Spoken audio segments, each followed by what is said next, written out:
may mga seminar sila, pero tama ang sinabi, dapat yung electronic full automated election.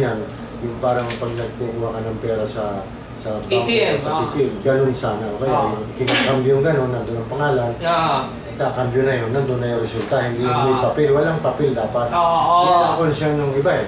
Kaya nga, it's not about money dahil kung 11.3 billion, ay yun nga, babadgetan ng ating mga taxpayer yan, mga Pilipino. Pero ang mas mahalaga dun, hindi lang about money, kung hindi ang demokrasya, ang free election na honest, orderly, peaceful, ay baka hindi maganap. At yan ang pinatatakutan natin. Yung failure of elections, kung yung full automation ay maging failure din. Sana naman ay magkaroon ng intervention, hindi lang ng Diyos, intervention ng nasa gobyerno habang may mahigit pang 2-3 buwan, pwede pang ayusin dahil kung hindi, ay tayo rin ang kawawa. Okay, no, inuulit ko, no? Binabati natin sina Rolando Cabrera at Elaine Rose Aparis na nakikinig ngayon through their internet. No? Kaya nga sinasabi nga ni Kamar kanina, no? Ang paggamit ng internet ngayon ay nandyan na. So, yun ang questionable ngayon sa COMELEC. Ba't kailangan pa silang gumamit ng papel? Samantalang pwede nang gamitin ang nandyan na computers, internet, para makaboto ng full automation. Yeah? So, yun ang concern ng ating caller kanina. Okay, balikan ko lang yung ating pinag-uusapan kanina. Ano yung dadagdag na paliwanag ng ating mga kapatid na webdogs, yung sa show cause order laban doon sa dating abogado ng AIDC, ba yun? Ano bang masasabi niyo doon, Rick? O Amado? Okay, Rick. At sana naman, nakikiusap kami kay Mr. Rabilas. Total, matagal na rin naman siyang hindi nagko-comply sa mga order ng court o sa mga motion. Sana naman wag na siyang kumuha pa ng isang bagong abogado dahil yung abogado niya nga na nag-motion na for withdrawal of appearance na hindi naman niya isinumiti sa korte noon na isang paglabag sa ruling ng Korte Suprema yon. At sana naman, para makatulong siya ngayon sa mga kinaawaan niya na sinasabi niya nakakaawang mga OFWs na complainant ng Brown and Root, ang tulong na makagawa niya doon sa mga kinaawaan niyang OFWs ngayon, huwag na siya kumuha ng isa pang abogado para hindi na, hindi na pa tagal pa uli ang kaso. Hindi na magpagulo pa. Mas magandang gawin na lang niya na tanging matutulong niya sa mga OFW, sagutin na lang niya ang resolution na dumating, itong huling resolution na ito, nasagutin na lang niya agad. Okay. Pwede nang sabihin din at ating minungkahi rin yan dahil sa suggestion ng mag-meeting tayo na yung isang kopya na ito, bago kasi dumating ito, mga 2 weeks, sabihin na natin na wala ng 3 araw, baka 10 araw pa bago dumating. Hindi din tayo, pwede nang dalhin ang kopya niya kay Mr. Rabelas, kahit siya ay sumagot dito, kaya naman niya sagutin yan dahil wala namang legal issue dyan. Dahil kung mag-hire siya ng lawyer, at baka isang katerbang dokumento ang babasahin, baka 2 linggo na, hindi pa niya mabasa lahat.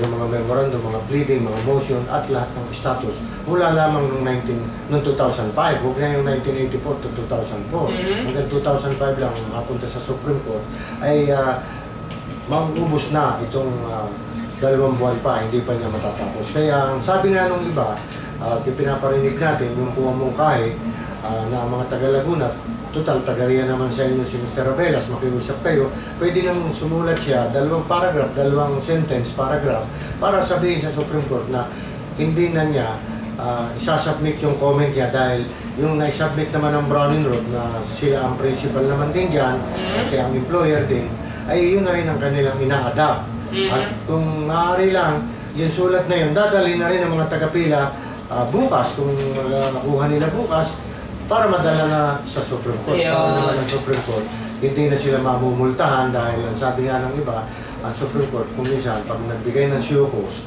at mahina pa ang paliwanag, kung magpapaliwanag na mahabang salita, ay baka magkamali pa, ay di mag-sorry na lang. Yung sina Bidol, sina Gatchetore, yung Garciliano, nagsosorry. Si President Gloria, nagsosorry. Ay di siya naman mag-sorry rin.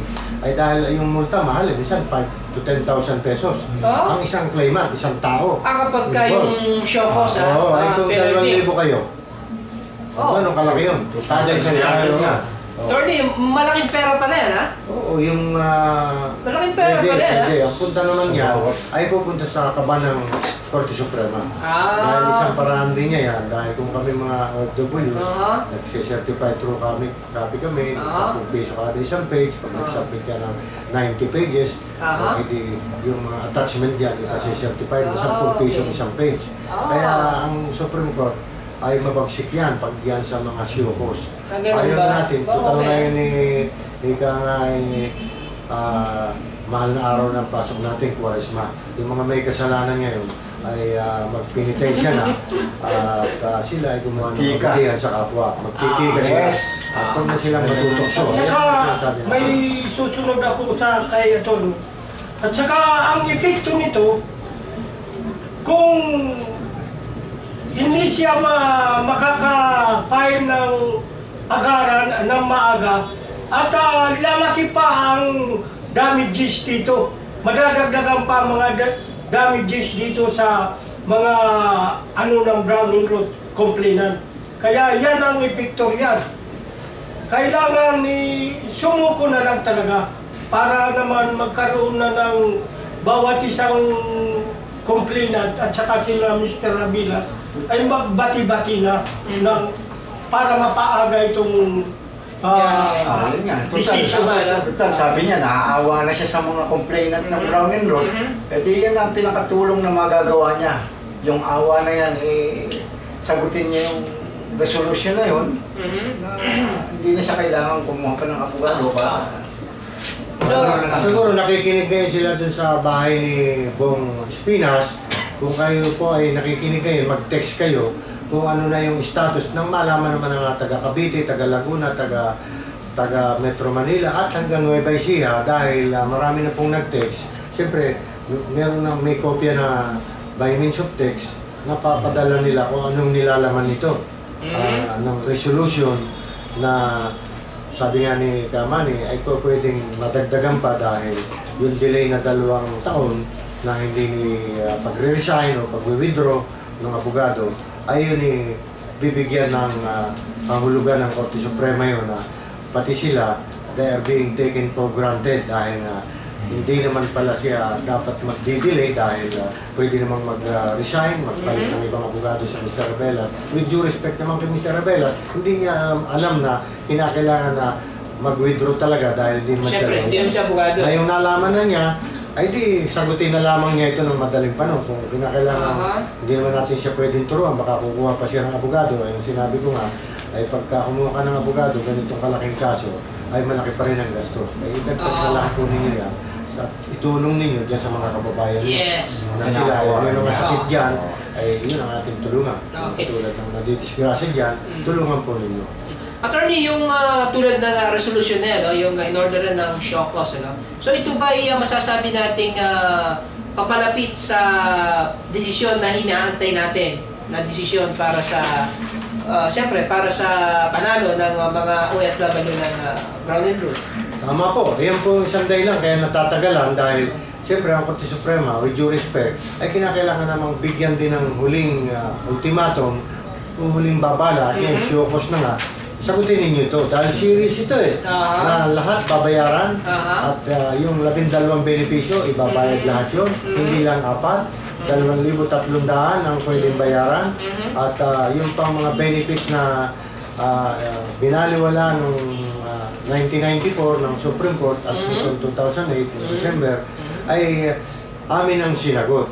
At nag-file na nga kami, pinadala ang mga payroll, ang mga kontrata uli ng tao kahit 10 beses na silang nagpadala at yun ang pinakamaraming record sa Korte Suprema, ang record ng Browning Road.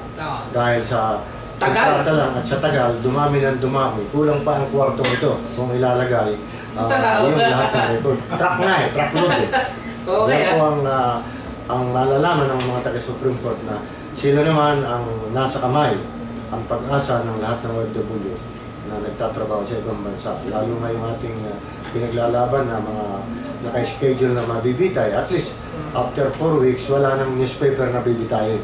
Medyo siguro nag-uusap-usap.